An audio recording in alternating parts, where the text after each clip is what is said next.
Existed, a little monitor. Yeah, this is I got this like 2 weeks ago. That's awesome. Well, this is like a real podcast. Yeah. I shouldn't have worn shorts. This is weird.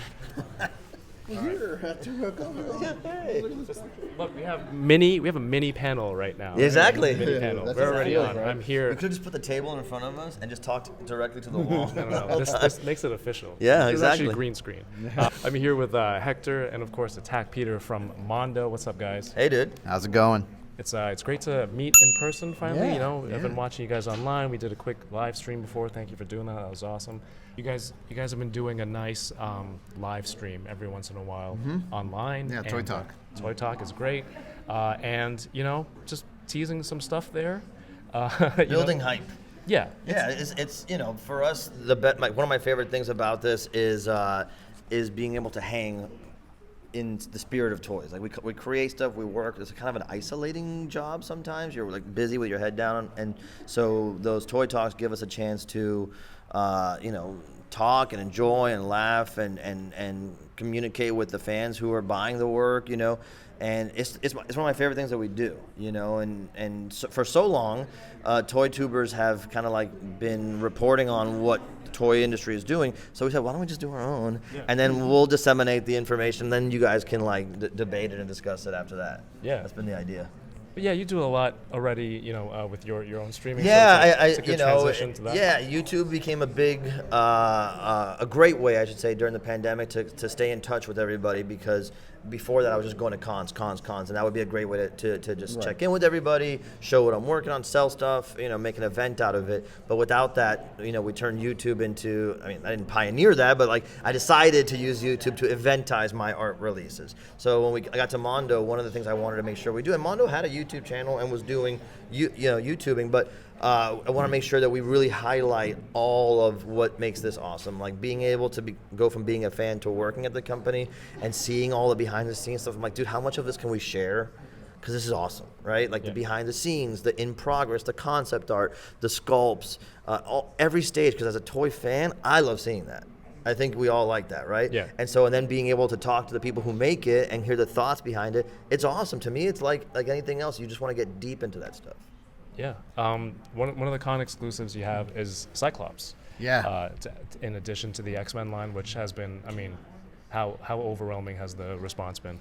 Dude, funny enough, our first X-Men animated figure that we released was at Comic-Con 3 years ago, was the Wolverine on the bed. Right. Right? Dude, that packaging, Yeah. it's like, it's a meme, Yeah. right? Yeah. But then for a company to embrace it and be like, yeah, we're going to sell this, it's probably a little unorthodox, but, everyone was like, that makes sense. Yeah. We had to embrace it completely, right? There could have been many options. There could have just been like, oh, Wolverine with the frame, and that's enough. But we're like, we have to take it that next step, right? We have to include the bed. Like the whole scene has to be a figure, right? The whole box, the whole experience. And that sort of soft launched the whole line, right? And There wasn't a plan to do. there wasn't, necessarily a wider plan, right? And then so we're like, wow, this is amazing. And it's been great to see it grow, especially now with how amazing X-Men 97's been. It's just like revitalized all of X-Men for everybody. Yeah. And so, we're just the pride of the X. Well, I guess we used to call it pride of the X-Men Cyclops, but it's no longer that. It's classic Cyclops from X-Men 97. It was just a no-brainer. Like, that's my favorite Cyclops suit. Like that's how I remember Cyclops as a kid. Like, Alex Brewer over there sculpted it, right?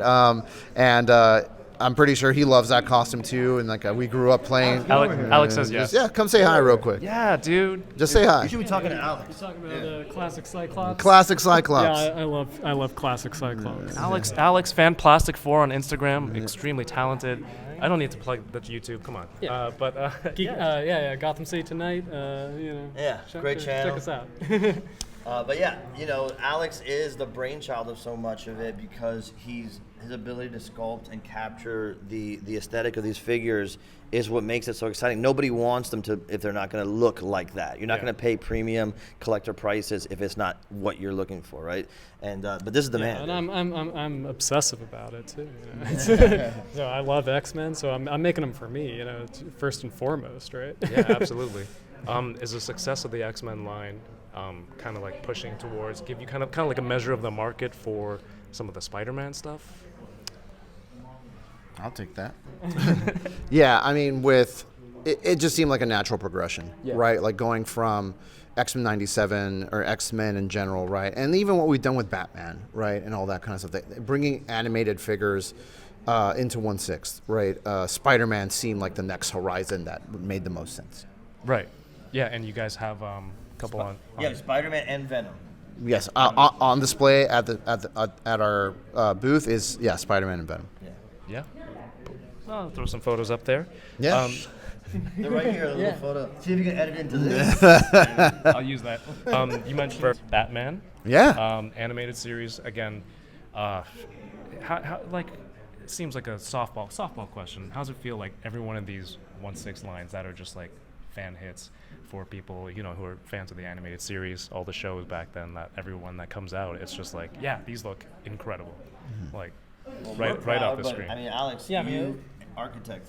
It's literally everything I love, you know, X-Men animated series, Batman the animated series, Ninja Turtles, Spider-Man. Like, it's, you know, we're so fortunate to get to work on all of these amazing properties, you know, kind of across multiple companies. And it's such like a big part of our collective childhoods as collectors. So. When you're sculpting these, do you have like certain notes that you hit and you go, okay, now I got them. Like now I got the character. Like what is an example of that? Well, it's like it's kind of like it's a feeling, you know. I don't mean to take over your Great show. question, by the way. Yeah. This is also streaming on Attack Peter. It's also an Attack Peter show, by the way. You're doing great. Let me just say. Go ahead. No, that was good. You know, since you happen to bring it up, Edit your face over mine when I ask that. Go ahead. You know, it's like sometimes it's like the silhouette. You just kind of feel it, like you know when it clicks. But for me, it's like multiple times. Like it'll click. I'll be like, that's it, and then I'll get fresh eyes on it the next morning and be like, oh no, I gotta do this, this, and this. Now it's it, and then maybe a third time, and then eventually you just you feel it. So. And I think that's a great point you brought up. It is about hitting the silhouette, especially when it comes to anything animated. If the silhouette is there, then it just feels right once you nail it. And then we have Clayface on display for the first time. He's massive. He's going to have seamless, semi-seamless joints, right? So it's going to be like silicone arms and lower torso. Dope. So we wanted to, again, preserve the silhouette. Right? If we added too much articulation to Clayface, it breaks it. And it breaks what you remember as a kid, right? So, and watching that show. So we have Clayface, we have Poison Ivy on display, we have Scarecrow, and announcing here at the show, Batman Beyond. Yeah, which is us again. Graphic here. Yeah, give me some of those TikTok sound effects and stuff. When you do it at that size, right, you have so much more space to play with and add details. And again, like the silhouette, like you mentioned, when I look at the Mondo stuff, you know, on display, on a shelf, it's like maquettes. I feel like if someone was animating the show, they would look at those almost as a frame of reference. We said that about Batman Beyond. I don't know if you noticed it, but I think when I saw Batman Beyond at Hector's house the other day, like we pulled it out, I'm like, dang, dude, this is the one that I think more than any other 1/6 figures feels like it straddles that line of a maquette and an articulated figure. Like when maybe it's the shadow or the black that hides the joints. I don't know, but it just felt like this beautiful model, like you said, that you would use as reference on a show. Did you notice that? I thought that was like interesting when I saw that. Yeah, I mean, well, like as a sculptor and artist, like that's what I gravitate towards is the maquette thing, and you know, and finding ways to build in the articulation is always the challenge, right? But that Batman Beyond kind of broke my brain because it's the Bruce Timm super stylized. Darwin Cook did like the model sheets and just like trying to figure out how to translate that very 2D graphic into 3D was a challenge. But I feel like we did a good job in the end of capturing it. So. Today's only Thursday, and is it safe to assume you're not done yet? You guys have a panel our panel later on? is gonna break some brains, man. Are you coming to the panel? Yeah. Okay. Yeah. Okay. By now you'll That's have not been my to the last panel. question. He No, I took this question. That was my question. Yeah, the panel's going to be insane.